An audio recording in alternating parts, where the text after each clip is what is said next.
Taste the Daily.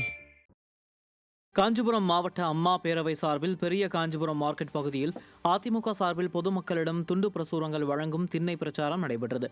இதில் அதிமுக முன்னாள் அமைச்சரும் மாவட்ட செயலாளருமான வி சோமசுந்தரம் அதிமுக அரசின் திட்டங்களையும் திறனற்ற திமுக அரசின் அவலங்களையும் துண்டு பிரசுரங்கள் மூலம் எடுத்து கூறி பொதுமக்கள் மற்றும் வியாபாரிகளிடம் வழங்கினார். இதில் கழக அமைப்பு செயலாளர் வாலாஜாபாத் கணேசன் உள்ளிட்ட கழக நிர்வாகிகள் பலர் கலந்து கொண்டனர்.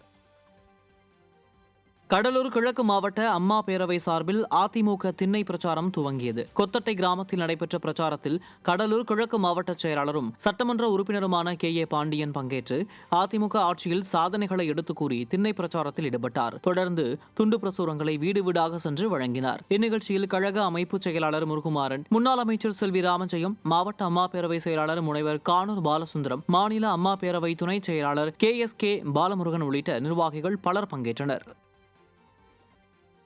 ஈரோடு மாவட்டம் அவல்பூந்துறையில் திண்ணை பிரச்சாரம் மற்றும் துண்டு பிரசுரங்கள் வழங்கும் நிகழ்ச்சி நடைபெற்றது. அதிமுக ஈரோடு மாநகர மாவட்ட புரட்சி தலைவி அம்மா பேரவை சார்பில் ஈரோடு மாவட்டம் அவல்பூந்துறையில் திண்ணை பிரச்சாரம் மற்றும் துண்டு பிரசுரங்கள் வழங்கும் நிகழ்ச்சி மாவட்ட அம்மா பேரவை செயலாளர் சதீஷ்குமார் ஏற்பாட்டில் நடைபெற்றது. இதில் முன்னாள் அமைச்சரும் மாநகர மாவட்ட கழக செயலாளருமான கே.வி. ராமலிங்கம், முன்னாள் சட்டமன்ற நாடாளுமன்ற உறுப்பினர்கள் கலந்து கொண்டு கடைகளிலும் பேருந்துகளிலும் அதிமுகவின் சாதனைகள் அடங்கிய துண்டு பிரசுரங்களை வழங்கினர்.